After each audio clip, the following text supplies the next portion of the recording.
The applause was the worst part, not the moment itself, not the sight of Aaron Dalton standing at the ceremonial altar steady and certain like a man who had rehearsed this in private long before the night arrived, not the way his hands settled on Vanessa Thornwood's shoulders careful and deliberate like something he had already decided belonged to him. The applause, the great hall of Ironvale erupted.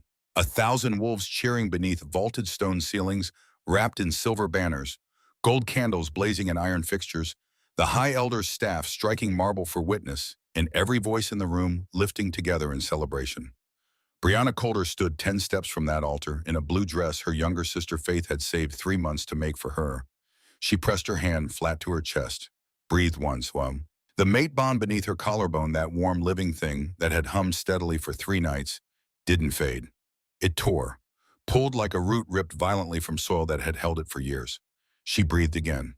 The crowd roared louder. Aaron's head lifted from Vanessa's throat. His eyes found Brianna's for exactly 2 seconds. There was something in them. Not nothing. Never nothing, which somehow made it worse. Then he turned away. The applause continued. Brianna turned toward the exit doors. She had taken 12 steps when she felt them. 3 distinct changes in the room's energy. Not a sound, a presence. Heavy, deliberate, moving toward her. She stopped. She turned. 3 men were rising from the eastern gallery. This was supposed to be the night she was chosen. Instead, it became the night the world learned what she was worth. 48 hours before the ceremony, Brianna Coulter stood in the middle of the small bedroom she shared with her younger sister, turning slowly in front of a mirror that was slightly too short and leaning slightly too far to the right. The dress was deep blue, hand-stitched at the collar with tiny silver thread, fitted through the waist flowing gently below. It was the kind of dress that did not announce itself loudly. It simply made the person wearing it feel worth looking at. Faith Parker stood behind her, fingers pressed together, waiting with the particular expression of someone who had worked very hard on something and was terrified to ask if it was enough. Brianna studied the hem. The left side was a slightly different shade of blue. Just a degree or two off. Different thread. You would only notice if you were looking. She was always looking. She said nothing about it. She loved it more for that small imperfection. It meant Faith had gotten to the end of one spool and refused to stop, refused to leave it unfinished. That was so entirely her sister that Brianna had to breathe slowly so the feeling in her chest would not become something visible. "It fits perfectly," Brianna said. Faith let out a breath she had been holding for what seemed like the entire afternoon. "I was so worried about the waist. I measured twice, but I kept second-guessing." "Faith, yes, it's perfect." Faith smiled so widely that Brianna had to look away before she smiled back just as wide, which was not the composed, calm-faced thing she had been practicing for 2 days. They lived on the outer edge of Ironvale territory. Their house was small, 2 bedrooms, a kitchen with a window that let in good morning light, and a porch that had been repaired so many times it had stopped looking like one thing and started looking like a record of every repair. They were not a pack family of standing. Their mother had passed when Faith was small. Their father had left before that.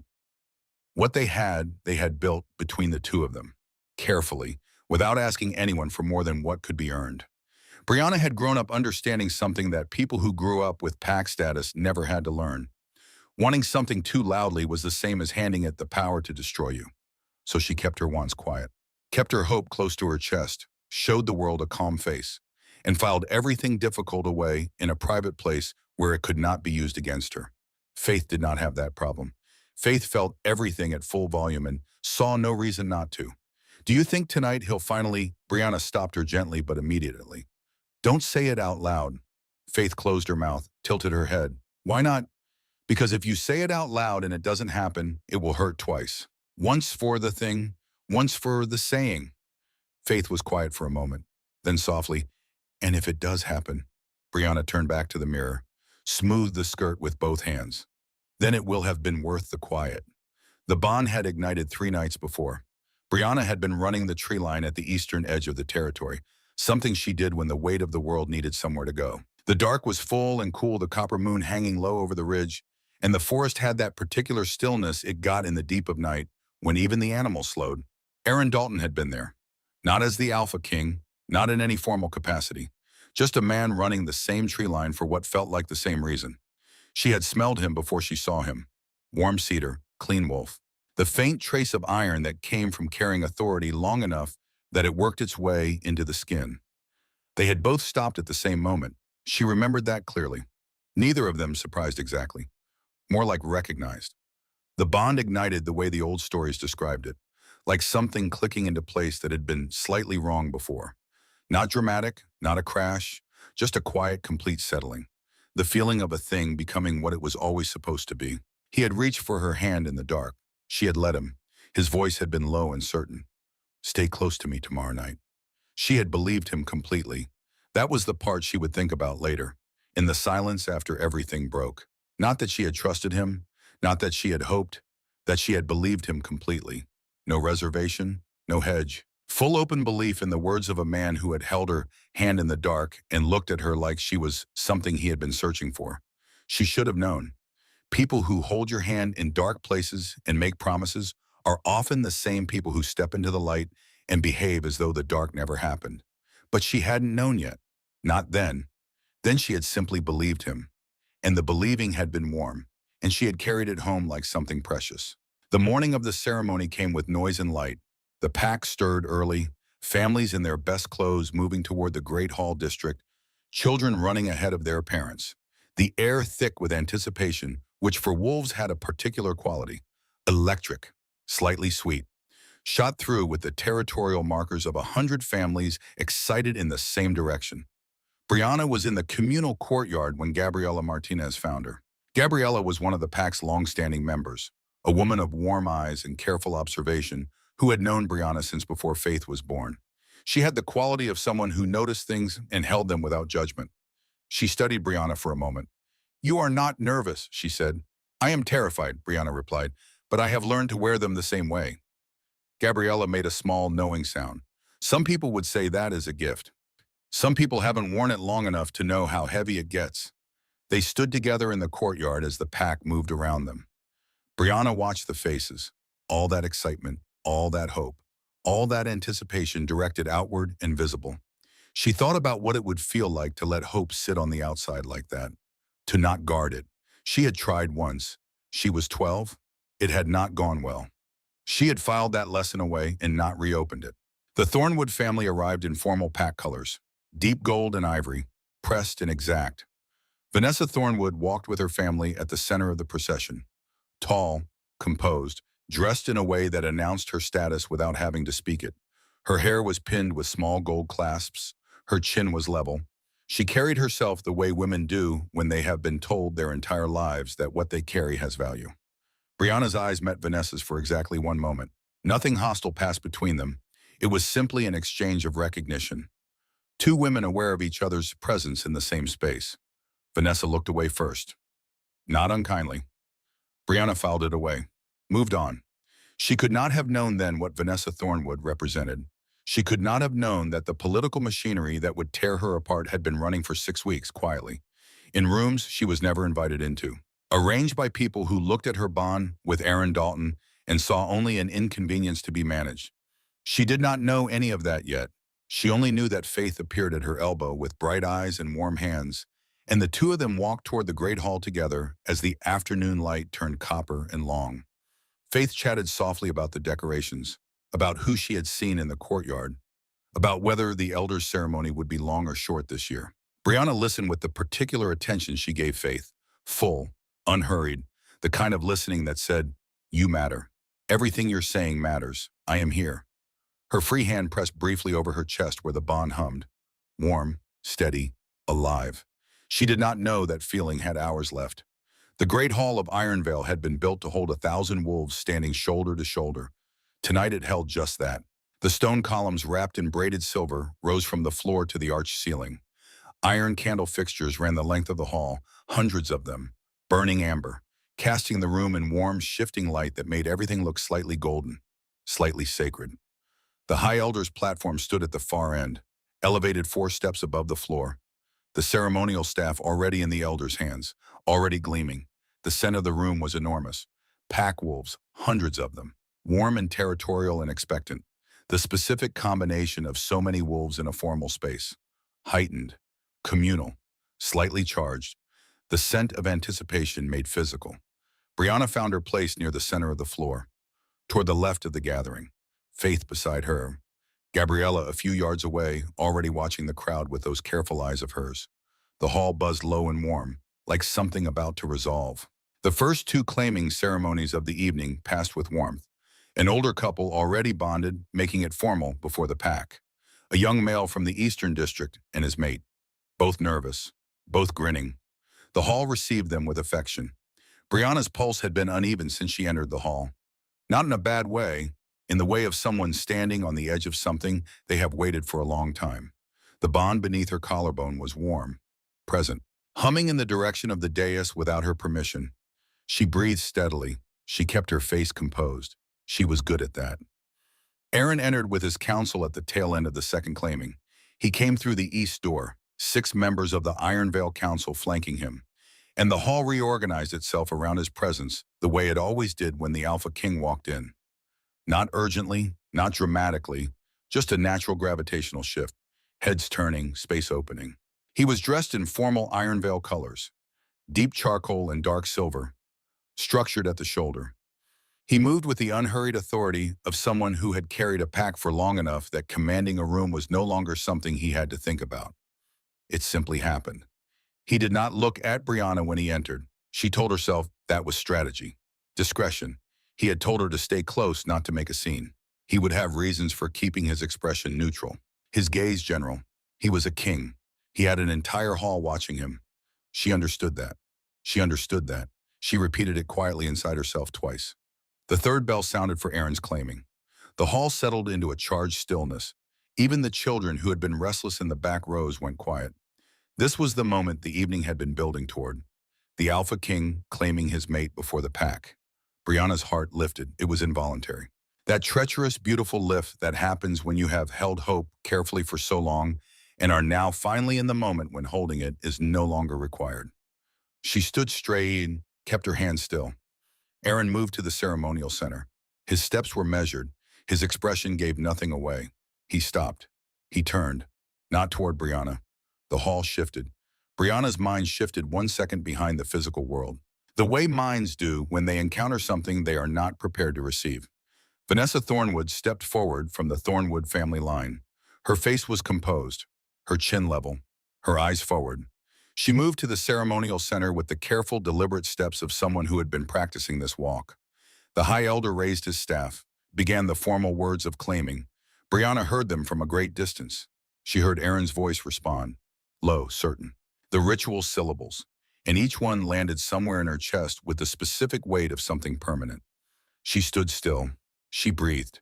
She kept her hands at her sides. Aaron's hands settled on Vanessa's shoulders. Steady, gentle. The mark of a man who had decided. The High Elder's staff came down once, twice. The formal command for witness. Aaron dipped his head. The moment came. Small, irreversible. The sound of a bond being made. Vanessa drew a sharp breath. Aaron straightened. The hall erupted. The applause hit Brianna's chest before her mind fully processed what had just happened. It was the largest sound she had ever been standing inside of.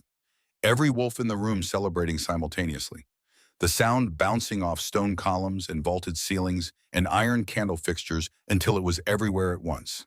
The bond beneath her collarbone, the one that had hummed warm and steady for 3 nights, the one she had pressed her hand against and felt answer, did something she would spend months searching for the right word for. Not faded, not released, not gone. Torn, pulled like a root ripped violently from ground that had held it for years. The absence was not quiet. It was physical. A hollow, raw, suddenly open thing in the center of her chest where warmth had been. She swayed 1 step backward. Faith's hand caught her arm. Brianna, I'm fine. Her own voice, surprisingly even. Keep still. She pressed her hand flat against her sternum, breathed around it. The applause continued. She stood inside it like a stone at the bottom of a waterfall, letting the noise break over her, refusing to let her knees give. Faith had sewn this dress. 3 months of savings, every stitch deliberate. You will not fall in it. She straightened. She lifted her chin. She let her face settle into the composed, unreadable arrangement she had spent years perfecting. The face that said, I am fine. I am in control. There is nothing to see here. She had worn it through harder things than this. She would wear it now. Aaron lifted his head from Vanessa's throat. He turned to face the hall. His eyes found Brianna's. 2 seconds. There was something in them. not nothing. And that was the part that burned. A king who showed nothing to no one showed her something in those 2 seconds. Something that looked almost like apology, or acknowledgement, or the expression of a man who knows exactly what he has done and has decided to do it anyway and cannot quite make his face pretend otherwise. 2 seconds. Then he turned back to Vanessa.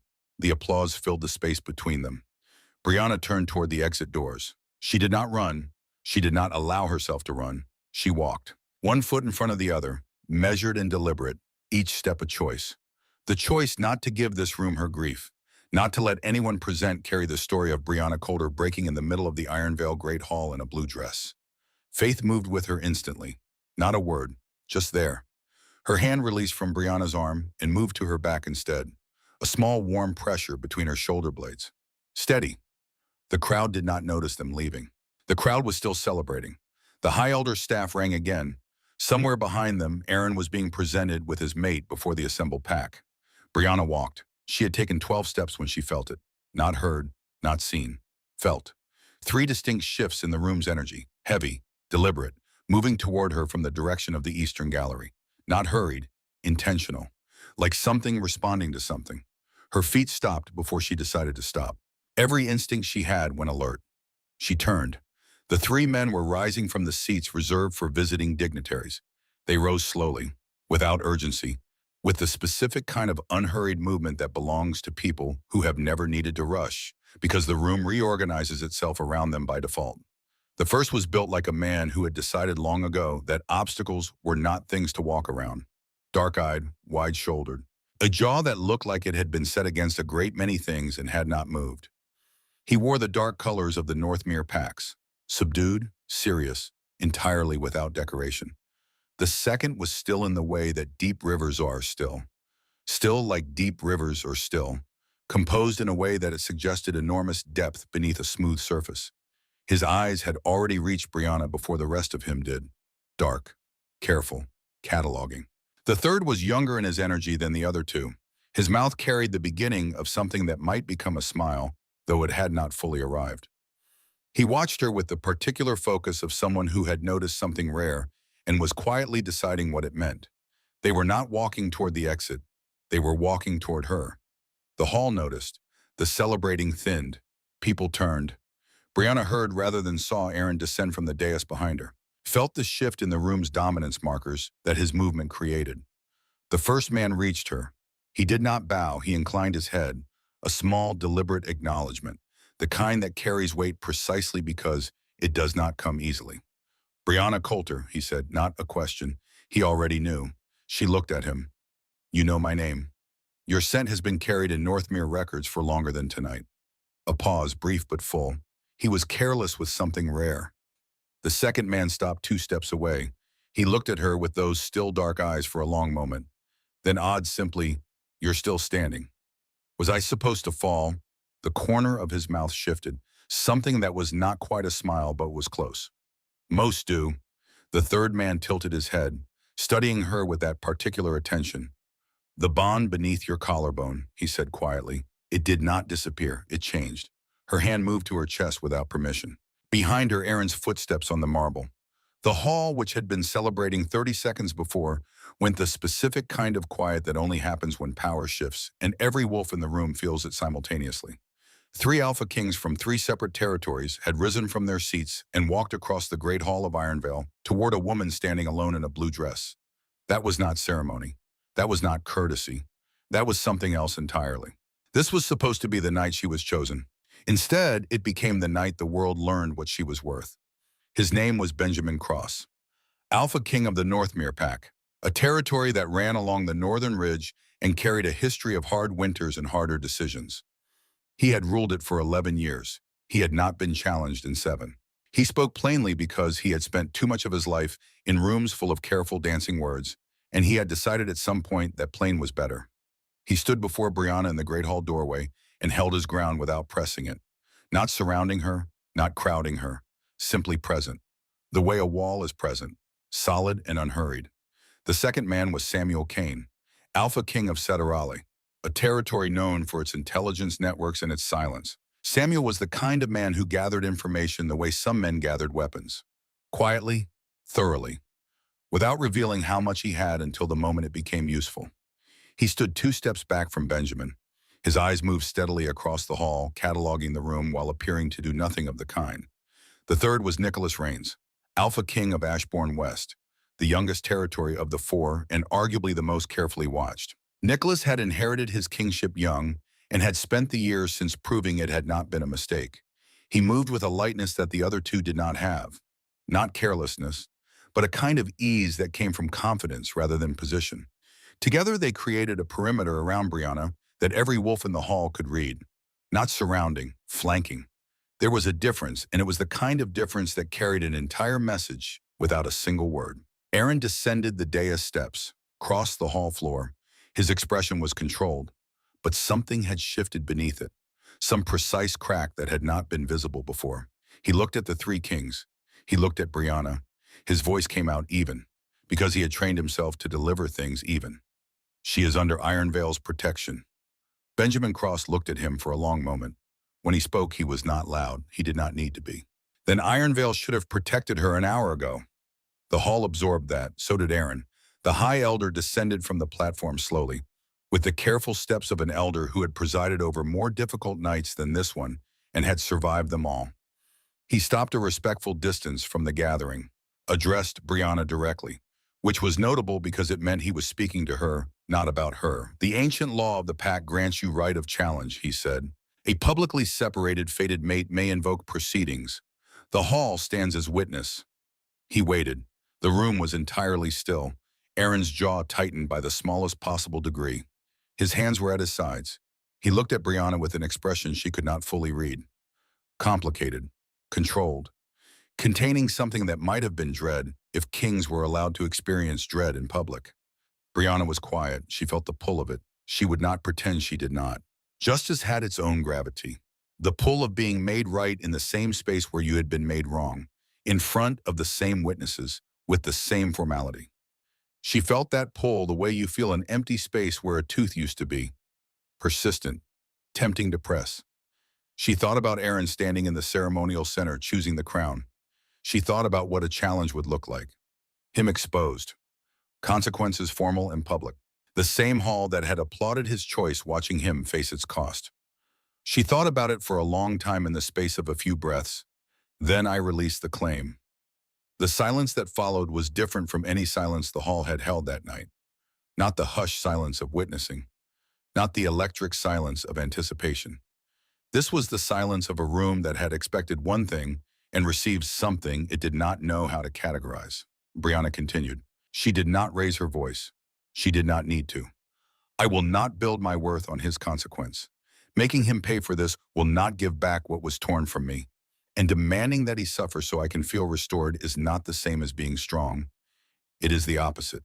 She let the words sit. I release the claim freely, because I am choosing not to need it. The High Elder nodded once, slow, the formality of a release that had been witnessed and would be recorded. Faith, who had stood beside Brianna through everything, pressed her arm once. Tight, brief. The communication of someone who has no adequate words and is offering what she has instead. Brianna turned toward the doors. The three kings, without any visible signal between them, turned with her. Aaron did not follow. Behind Brianna she heard nothing. No movement, no pursuit, no voice. She did not look back. She had looked back once tonight. That had cost her enough. What she did not see, because she had already turned, Aaron stood at the edge of the dais, alone in the way that men are alone when they are surrounded by people and have just understood something about themselves they cannot ununderstand. His hand found the throne arm beside him. He gripped it, not dramatically, just with the particular pressure of someone who needs something stable. The mark on his throat gleamed in the candlelight. Vanessa had been escorted away by her family, carried off on the current of the celebration that was slowly, awkwardly resuming around the strange thing that had just happened in the middle of it. Aaron looked at nothing, or rather he looked at the doors through which Brianna had walked. And then, because he had chosen this, and choosing meant accepting all of what it carried, he stopped looking and turned away. The cost of that turning was visible only to Gabriela Martinez, who had been watching quietly from the left side of the hall all night. She filed it away in the same careful way she filed everything. Outside the hall in the cool stone corridor, Faith's hand found Brianna's in the dark. The bond scar beneath Brianna's collarbone pulsed once. A sharp, distinct beat. Not grief exactly. Not grief anymore. Something new, something that had no name yet. Something that felt confusingly like beginning. She pressed her free hand over it. Let the feeling land. Then she walked forward. Because that was what you did. Benjamin Cross walked to her right. Samuel Kane to her left. Nicholas Rains just behind. His footsteps quiet. His attention general and specific simultaneously. None of them spoke. There was a conversation happening without words. The kind that only resolves when everyone involved already understands their part in it. Brianna did not know these men. She did not know their histories or their territories or their reasons. She only knew that they had risen when she walked out, and that a man who had chosen differently had not.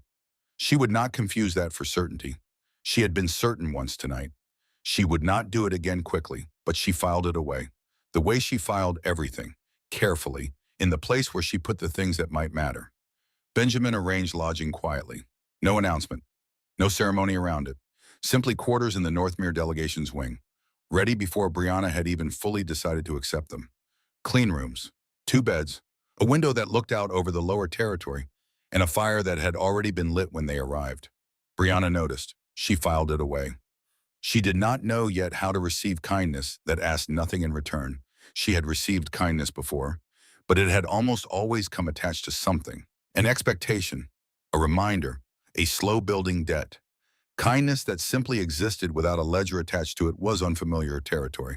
She thanked him briefly. He nodded once and left. Faith exhausted and wrung out in the specific way of someone who had felt every one of the night's emotions on behalf of someone who couldn't was asleep within minutes of lying down. Her breathing went slow and even. Her fingers still faintly clutched around the edge of the blanket.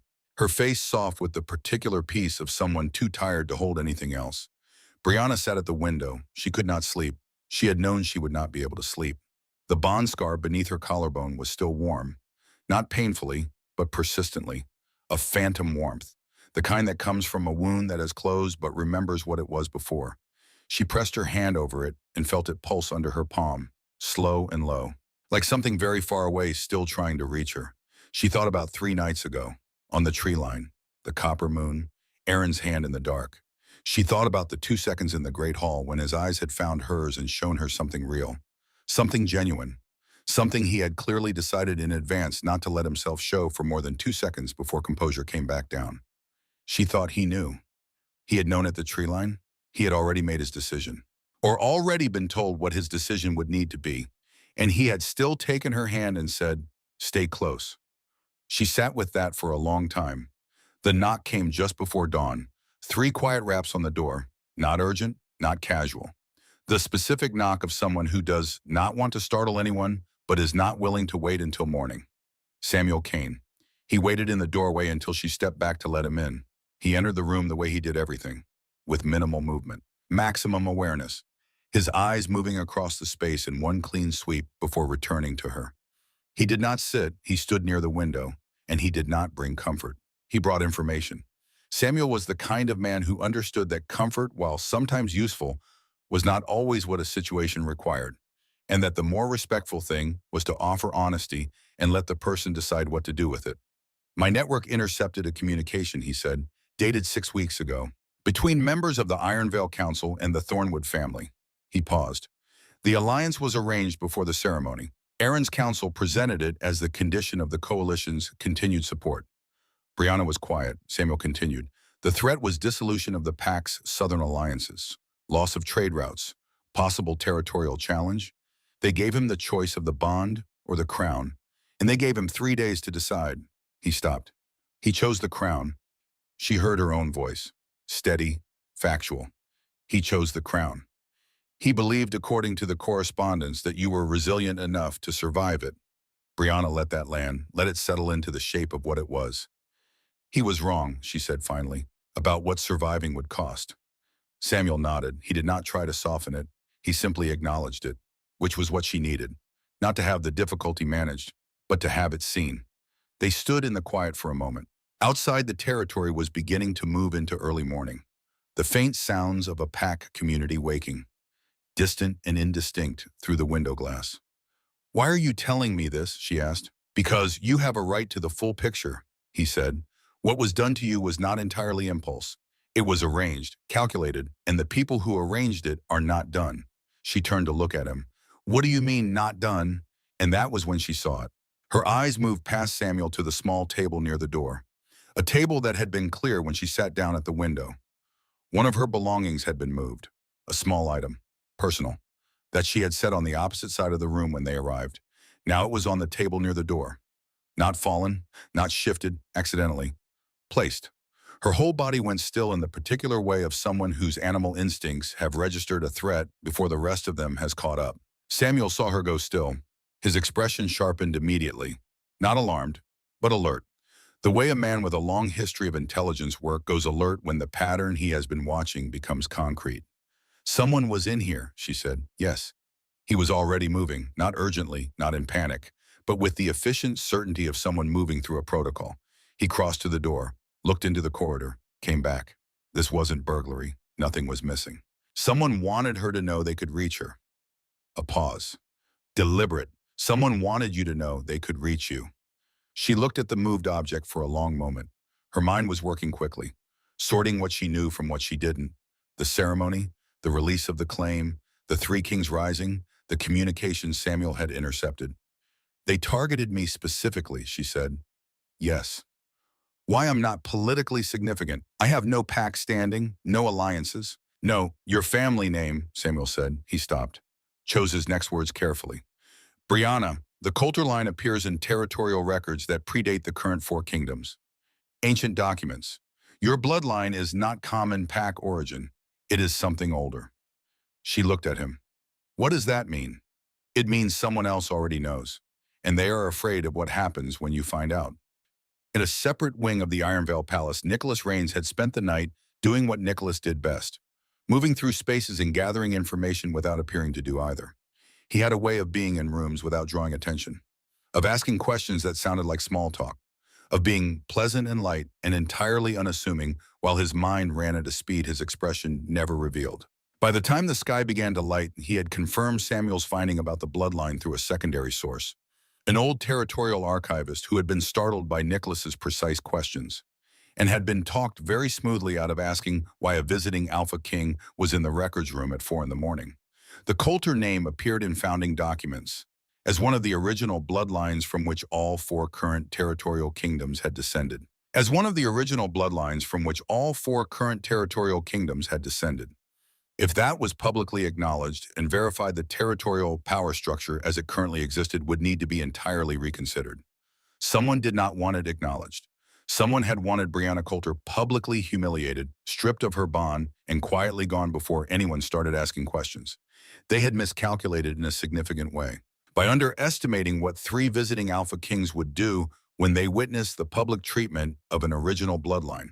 Benjamin found Brianna in the corridor outside her room just after dawn, standing in the gray morning light, hands at her sides, doing the private internal work of someone who has received a great deal of difficult information and is deciding what to do with it. He did not ask her questions. He did not offer analysis. He simply stopped beside her in the corridor. And then, without announcement, without making a point of it, he positioned himself between her and the open end of the hallway, the direction from which any approach would come. It was instinctive. His body had made the decision before anything else had. She noticed. She always noticed. I don't need guarding, she said. He looked at her with those dark, steady eyes. I know. A pause. I'm not guarding you. I'm choosing where I stand. She looked at him for a moment. Then she looked at the corridor, then at the gray light coming through the window at the end of it. They knew about the bloodline, she said, before tonight. They've known for a while. Yes. They wanted me removed before I found out. Yes. And they used Aaron's counsel to do it. Pressured him into the claiming. Benjamin was quiet for a moment. Then he still chose it. Pressure does not remove choice. She nodded slowly. That was the honest thing. Pressure existed. And choice existed. And the one did not cancel the other. He had been given a hard choice. He had made it. Both of those things were true simultaneously. What happens now? She asked. Benjamin looked out the window at the gray territory beyond the glass. Now we find out who sent the message in your room, and we decide what to do when we do. Brianna pressed her hand once more against the bond scar, felt it pulse. Pain was data she had told herself at the window in the dark. She was beginning to understand that survival was not the same as living. and that the difference between them was whether you used what you survived to move towards something or simply used it to stay away from more pain. She pressed her hand against her chest and felt the scar pulse once more. Something with no name yet. Something that was not grief. Something that was beginning. By the following morning, the entire territory knew. The pack ran on information the way other communities ran on water. Constantly, in every direction, without stopping, and the information running through Ironvale's veins that morning was specific. Brianna Coulter had stood 10 steps from the ceremony altar. The three Alpha Kings had risen from their seats and followed her out. She had released the claim voluntarily before witnesses. She was being housed in the Northmere delegation wing. The territory did not know what to do with this. It had no precedent for it. The pack was built on clear structures: rank, claim, alliance, territory. And what had happened the night before did not fit neatly into any of those, so it did what communities do when they encounter something that does not fit. It talked, loudly, in every direction, arriving at no consensus. The market square was the center of the territory's daily movement. Stalls, exchange, the informal passing of news and opinion that kept a pack's social fabric woven. By mid-morning it was full, and it was charged. Brianna walked into it with her chin level. She had considered not going for approximately 30 seconds. Then she had decided that hiding was not a position, and that the person who had moved her belonging in the dark was counting on her being invisible, and that the most contrary thing she could do was be entirely visible. Faith had offered to come. Brianna had asked her to stay back. This was not a thing that required an audience for Brianna. It required the opposite. She needed to walk into that square alone and do it cleanly. She was not alone, as it turned out. Benjamin was already in the square when she arrived, moving through the stalls with the particular understated presence he had, which somehow took up more space than men who actively tried to fill rooms. Samuel was near the eastern entrance, Nicholas near the western, none of them walking together, none of them drawing attention to themselves. And yet they were absolutely unmistakably arranged in the space. Aaron was also present, across the square from Brianna, standing with members of his council, dressed in Ironvale formal.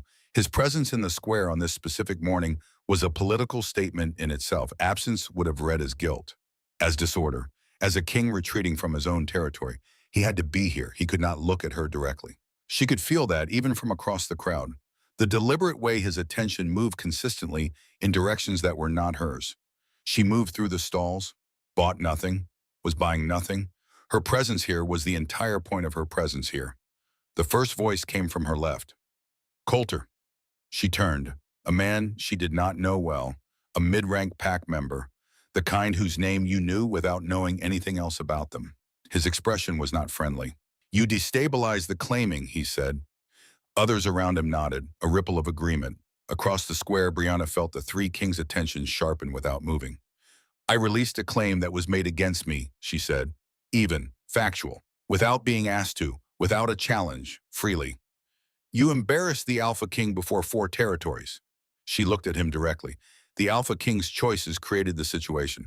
I only walked through it. A second voice from somewhere she couldn't place. The fracture point. Those 2 words again, the same language as the note in her room. Not an accident. Someone had seeded this phrase into the pack's vocabulary deliberately, and it was spreading the way prepared phrases spread, quickly, naturally, as though everyone had arrived at it independently. Brianna felt it, the calculation of it. Someone had prepared for this morning. If I am your fracture point, Earth point, she said, and her voice was quiet and caring simultaneously, which was a trick you learned when you had grown up needing to be heard in rooms that were not designed for you. Then understand something about fractures. They cut in every direction, and the line I am standing on is not behind you. It is beside you. The square shifted, not dramatically, not immediately, but something changed in the air. The particular change of a crowd that has been building towards something and has suddenly been offered a different direction to build toward. And then Aaron stepped forward. He crossed the square in Brianna's direction with measured steps. And when he reached her side, he did not announce himself, did not make a speech, did not explain his reasoning to anyone present. He simply stopped beside her and let the dominance of his position extend outward around them both. Not aggressive, not performative, just present. Just the specific signal that a king gives when he is choosing a position. The crowd went still. The 2 voices that had been speaking went silent. Brianna did not look at him. She kept her eyes on the square. She was aware of him in the way you are aware of a heat source peripherally, completely, without needing to look directly. She felt the mark on his throat without seeing it. She did not need to see it. She had memorized its location the night before. The crowd began to ease. The fracture point voices thinned. The square continued its ordinary movement with a slightly different quality to it, recalibrated. And then the sound was small. A displacement of air that a human would not have noticed. Brianna's wolf instincts processed it before her conscious mind did. The specific trajectory of something moving fast and purposefully from a high point, aimed at a target below. The target was not her. Aaron was a step to her right and slightly forward. The angle of the rooftop, the angle of the trajectory, the point where they converged. She had approximately 1 second. She moved. Her shoulder connected with Aaron's arm. She pushed hard. The arrow that had been moving toward the center of his back changed trajectory by the exact necessary distance. It caught her shoulder instead. Busted not deeply. A graze, a furrow through the outer muscle. Burning and immediate. She hit the ground. In the same half second, Aaron caught her. His arm came around, and she didn't land fully. Didn't hit the stone. Was held instead in a grip that was absolute and instinctive and completely without thought. The square erupted. Benjamin and Nicholas were moving, outward, up toward the building's roofline, in the specific direction that two men move when they have already identified the source and are going to it. Samuel was barking instructions to the people closest to him, clearing the immediate area, organizing the response with the efficiency of someone who does not need to pause to think about what comes next. Aaron had not let go of Brianna. He was holding her against his chest in the middle of the market square, and his voice was fractured in a way she had not heard from him before. Unguarded. Genuine. The voice of a man whose composure has been taken from him by something his body did before his mind could intervene. "You don't get to do that," he said. She looked up at him. His face was very close. The mark on his throat caught the light. She saw it. He saw her see it. Something moved through his expression. Unhidden. Shame. Direct and undefended. "You don't get to decide what risks I take," she said. "You made that choice when you chose the crown." His jaw moved. "Brianna, I'm fine," she said. She sat up, her shoulder burned. "I'm fine. Get up and let Benjamin do what he does." He stood slowly, his hand stayed at her back for one moment longer than necessary before he took it away. The archer was taken alive from the rooftop. Benjamin and Nicholas had moved with a coordination that suggested they had worked together before, or at least understood how the other moved, which was almost the same thing. Nicholas brought the archer down. Benjamin held the perimeter. The interrogation was brief and yielded something immediate. The orders had been specific. Wound Brianna Coulter in a public space. Create an emotional response from Aaron Dalton. Achon. Use the fracture between them as a weapon. Make Aaron break in front of witnesses. Make him reveal the bond still functioned. Destabilize him publicly in front of 3 visiting kings. The enemy knew the bond between them had not died, and they had understood correctly that it could be used. What they had not accounted for was Brianna moving first. Later, while her shoulder was being treated in a side room off the main hall, the door closed behind Aaron. Just the two of them, the rest of the world outside. He stood near the wall. She sat on the edge of a low table, the wound cleaned and wrapped, her hands folded in her lap. The room was quiet in the way rooms are quieted when two people inside them are holding a great deal. "Why did you comply?" she asked. He looked at her steadily. "I believed I had to choose, the crown or you. They left no room for both." A pause. "And I chose the crown." His voice was even, but the evenness cost him something she could see. "And now," he continued, "I understand that I chose wrong, not because it did not help the pack. It did. The alliance held. The coalition stayed. But because there are things that should not be offered as exchange, and you were one of them, and I offered you anyway." She looked at him for a long moment. She looked at the mark on his throat. She looked at his hand still at his sides, at his face, which was doing something very careful and very human simultaneously. She saw a man who had not slept, a man carrying the specific weight of a kingdom, plus the additional weight of knowing he had caused pain that was not required. She saw the architecture of his shame, not performed, not strategic, real. It did not excuse it. She was not going to let him think it did. "Consistency," she said quietly. "Not words. What you say in this room is easy. I have heard easy words in dark corridors before. Consistency is what I need." He nodded, slow. "Then watch me." The room was quiet again for a moment. She looked at her wrapped shoulder, then at the door. then at him.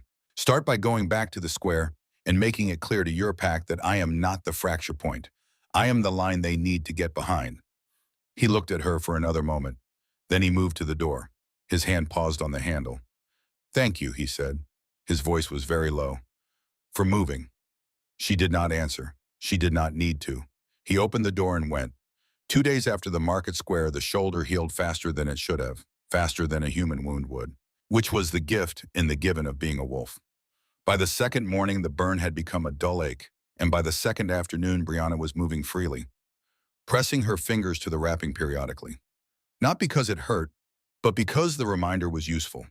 The letter arrived mid-morning, black wax, no crest, carried by a courier who knew nothing. Had been given it by a man he did not recognize in a location he could not specify in any useful way. The courier had not been harmed. He had simply been used. Samuel took the letter first, examined the wax seal, looked at the paper, the fold, the specific way the edges had been handled. His eyes moved across all of this in the time it took most people to pick up an envelope. He handed it to Brianna. She read it herself. She had insisted on that, not being protected from information, not receiving summaries from people who had decided what she needed to know. If the letter was about her, she would read it. The words were short, direct, deliberately simple. The kind of simple that comes not from a limited vocabulary, but from someone who wants to be perfectly understood and has stripped away everything that might create ambiguity. Send the Coulter woman beyond pack borders. The coalition withdraws from the arrangement. Keep her and Iron Veil burns. She lowered the letter. The room was quiet. 5 of them present. Aaron, Samuel, Benjamin, Nicholas, and a senior member of Aaron's council who had been there when the letter arrived and could not now be excluded without making a different kind of statement. Benjamin's jaw flexed once. Nicholas looked at the letter in Brianna's hands with an expression that said he was considering several things simultaneously and had not yet decided which one to act on. The council member looked at Aaron. Aaron looked at the letter in Brianna's hands. Brianna watched him. She was watching him the way you watch someone when you need to know something true about them. Not their words, not their strategy, but the thing that happens in the first second before the strategy arrives. The instinctive response. The honest one. She watched him do the math. She could see it, not the math of the situation which he already knew, but the moral math. Crown here, her there. The same equation, the same pressure, dressed differently, delivered more explicitly. The same choice that had been handed to him in a room she had never been invited into 6 weeks ago. He had done this calculation before. He had come up with one answer before. 1 second passed, maybe 2. No, Aaron said, simple, immediate, without breath around it, without a pause to consider the political weight of it. The word came out as though it had been waiting at the front of his mouth and merely needed the question to release it. The council member's face changed. Alpha King, the coalition, has significant leverage over the Southern. No, Tin.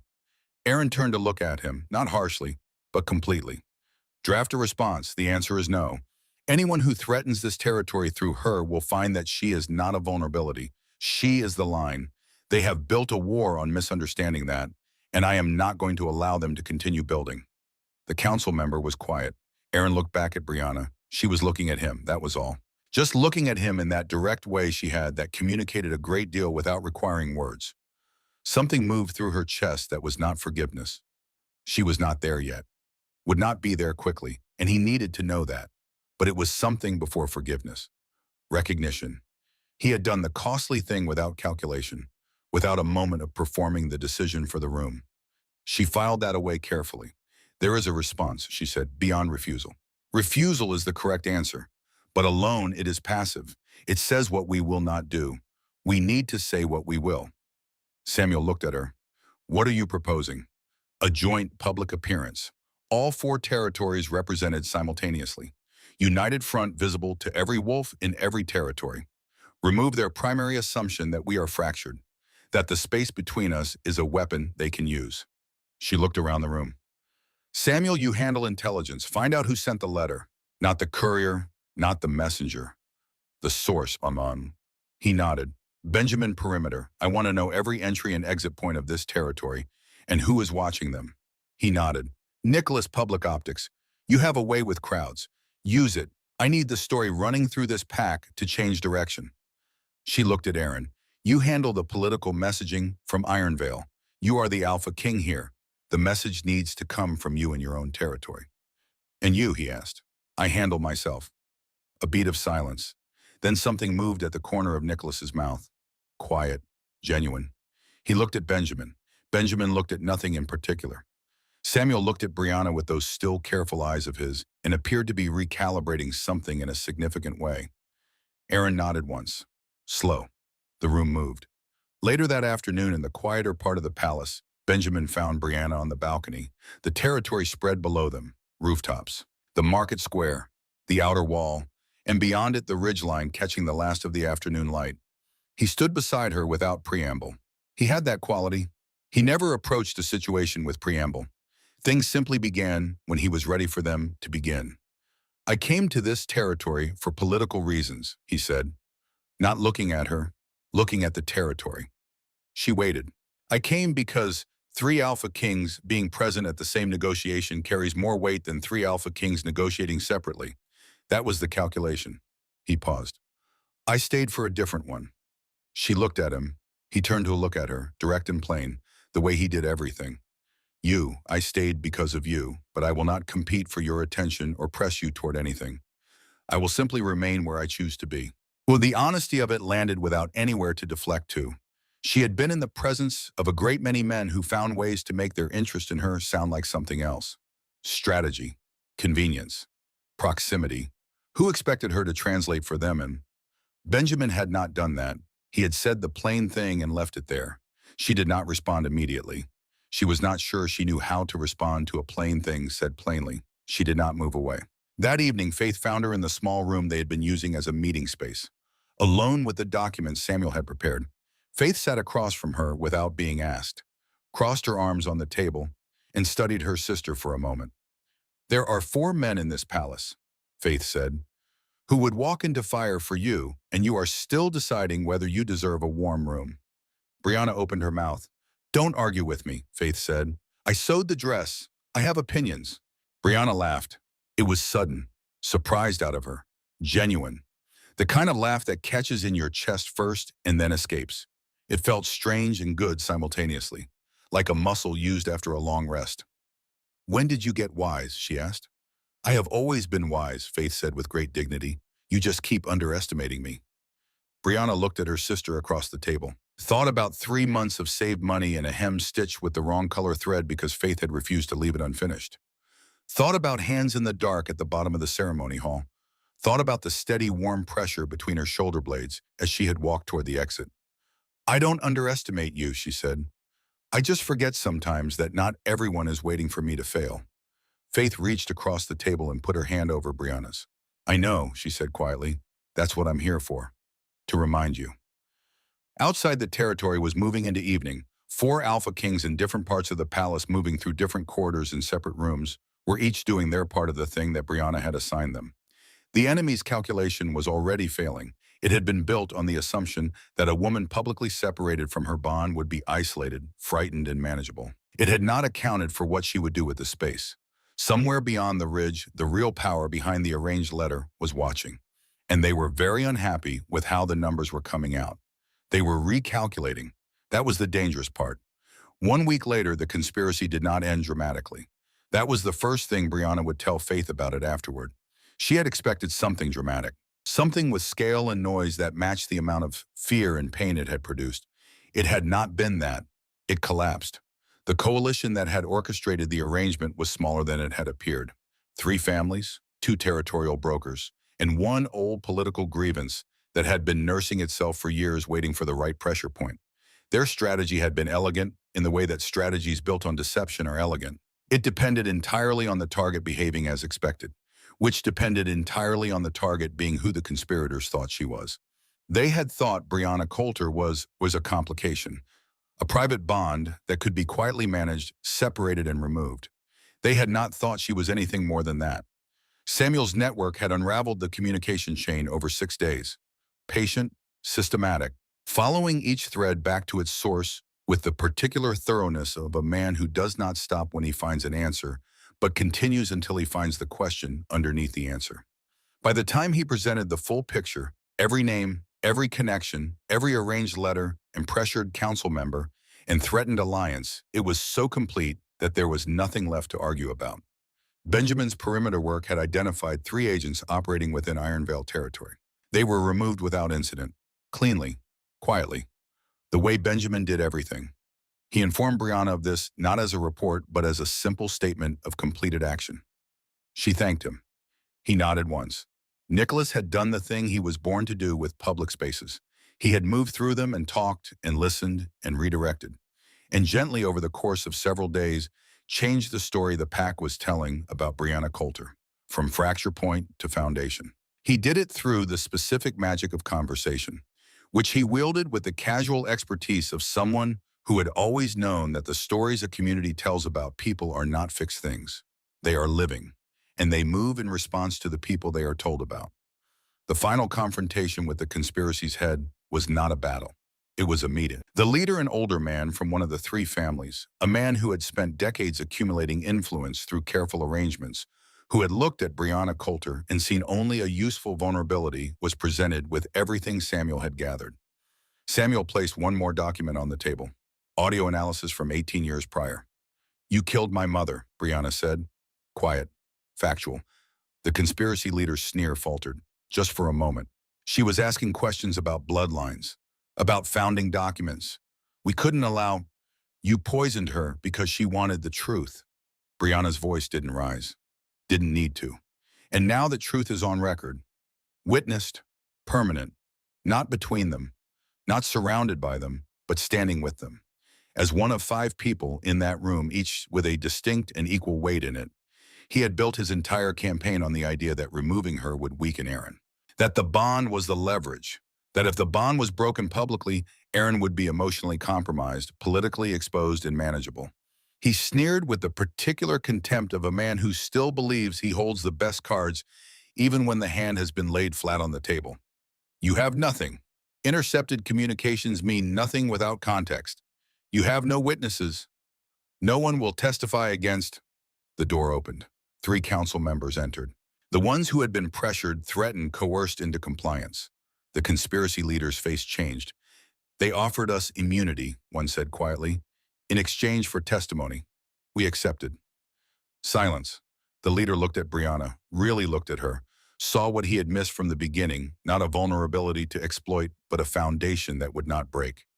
"You risk Ironvale for her," he said. Last attempt at the old leverage. Aaron's answer came slowly, deliberate. The words of a man who has thought about this and arrived at something he believes completely. "I risk nothing for her. I stand with her." There is a difference.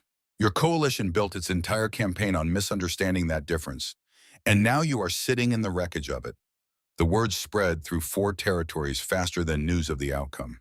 That sentence specifically became the line that was repeated in markets and council chambers, in the conversations between PAC members who had been trying to figure out what had happened in the Ironvale Great Hall and what it meant.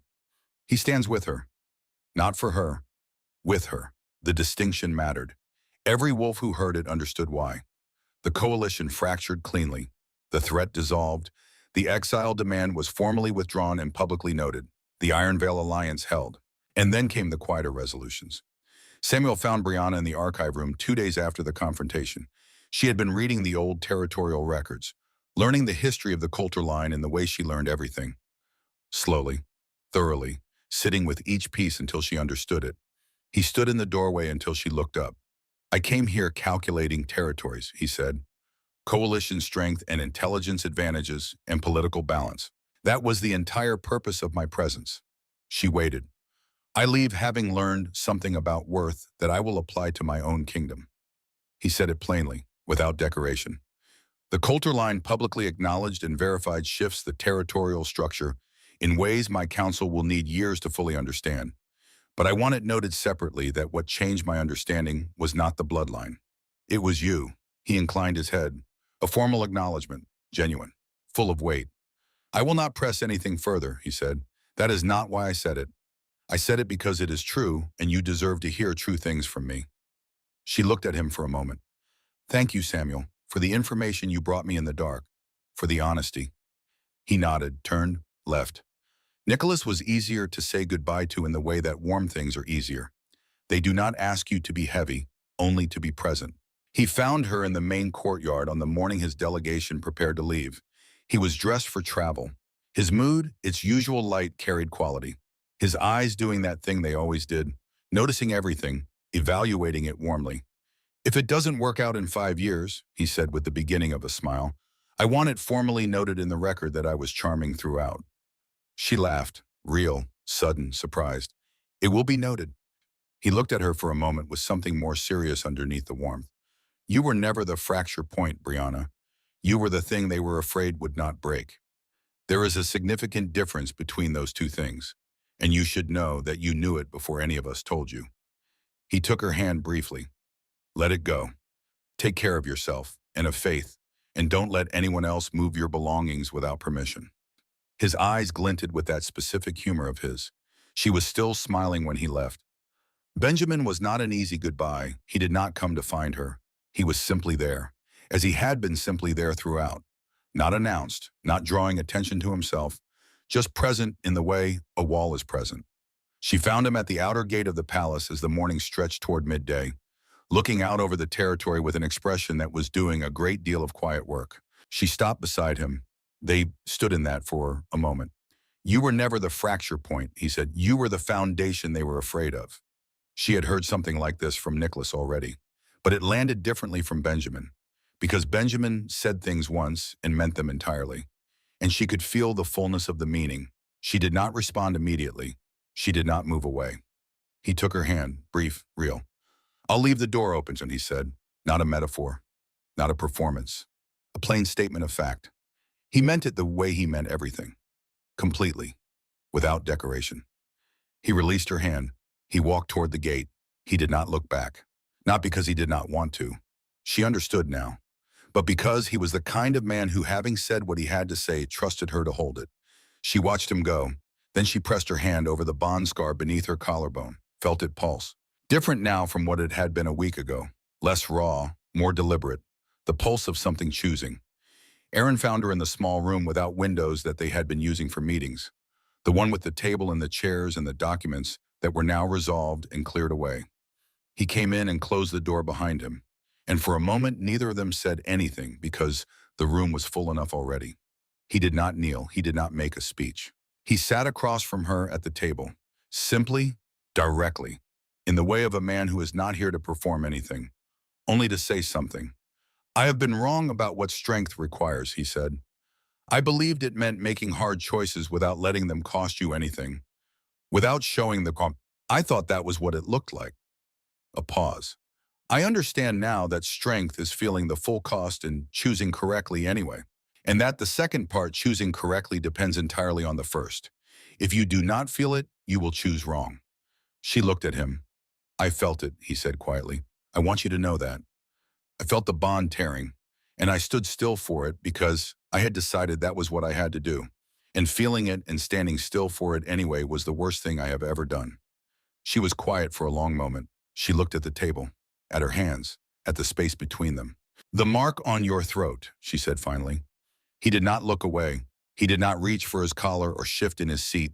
He held her gaze and let her see that he was not going to pretend it was not there, not going to manage her reaction to it, not going to ask for any particular response from her. I know, he said. I will carry it. I am not asking you to forgive it or to forget it. Then what are you asking? He was quiet for a moment. The room was very still. Outside, distantly, the territory moved. The ordinary sounds of a packed community in its ordinary rhythms, carrying on the way communities do when their crises have resolved. Time, he said, and the chance to be consistent, not to say the right thing once and expect the account to be settled, but to do the right thing every day, not once, in ways that are not watched by a hall full of witnesses, in ways that do not benefit me politically, in ways that are only between us, until you can see a pattern, until the pattern is the answer. She sat with that. He was asking her for exactly what she had asked him for in the side room after the market square. Consistency over words, a pattern over a single gesture. He had been listening. He had been listening more carefully than she had realized, and he was reflecting back to her the thing she needed, not the thing that would make the moment easier for him. You don't mark me tonight, she said. No, immediate. Absolute. You earn it. Yes. She looked at him for another long moment. Then she extended her hand across the table. Not in surrender, not in forgiveness, not yet, not completely, not in the simple way stories preferred, in partnership, in the acknowledgement of two people who have a great deal of work ahead of them and are choosing with their eyes open to do it. He took her hand. Equal pressure, not dominating, not retreating. His grip said, I am here and I am staying. And I know exactly how much that costs right now, and I am paying it willingly. The bond scar beneath her collarbone pulsed. Not pain, not loss, alive, choosing. The assembly took place that afternoon on the Iron Vale balcony that looked out over the gathered representatives of all four territories.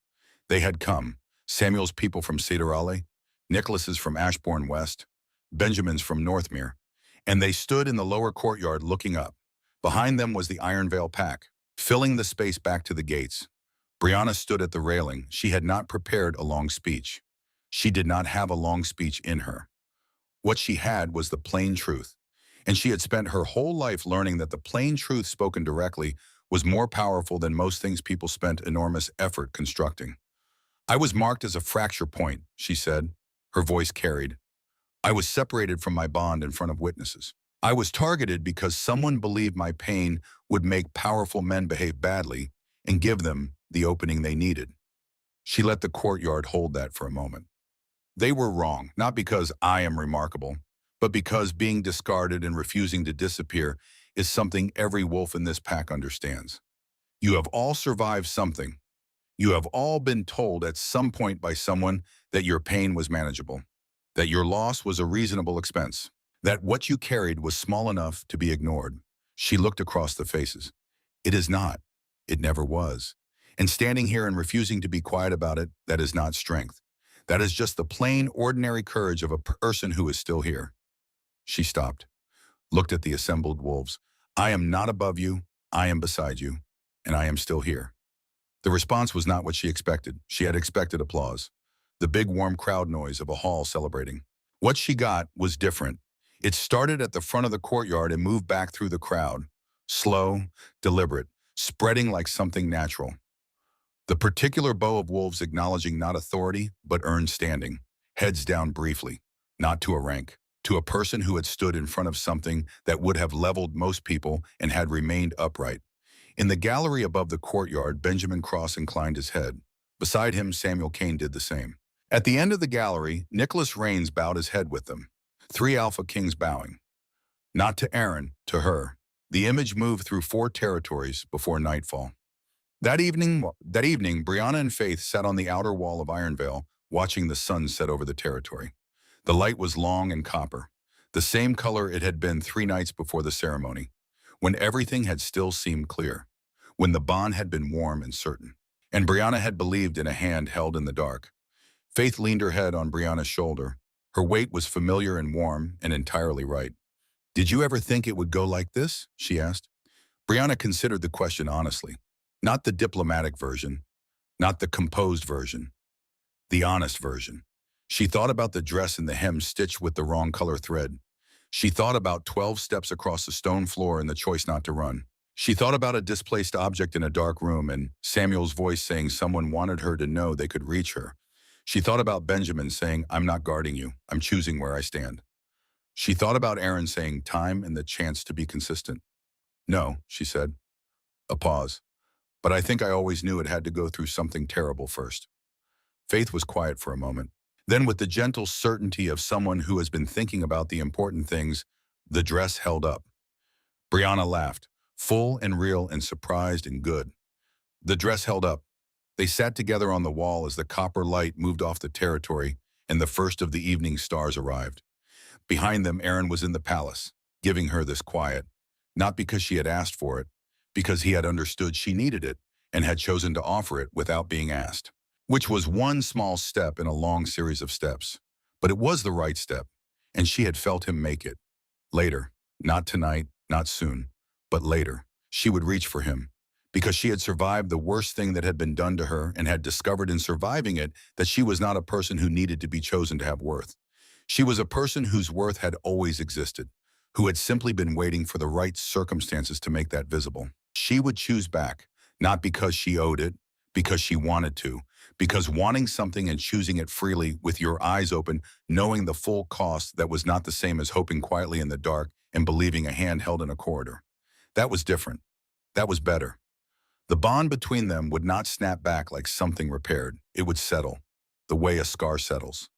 Stronger at the break. Permanent. Chosen. When Aaron found her later at the wall's edge, he did not reach for her first. He waited. He had learned without her having to teach it explicitly that the most powerful thing he could offer was the choice to reach back. She turned. She looked at him. She saw a man with a mark on his throat and a crown on his head and a history of one wrong choice and a commitment to 1,000 right ones. She reached for his hand. He took it. Equal, steady, no dominance, no retreat. Just two people choosing in the dark to begin.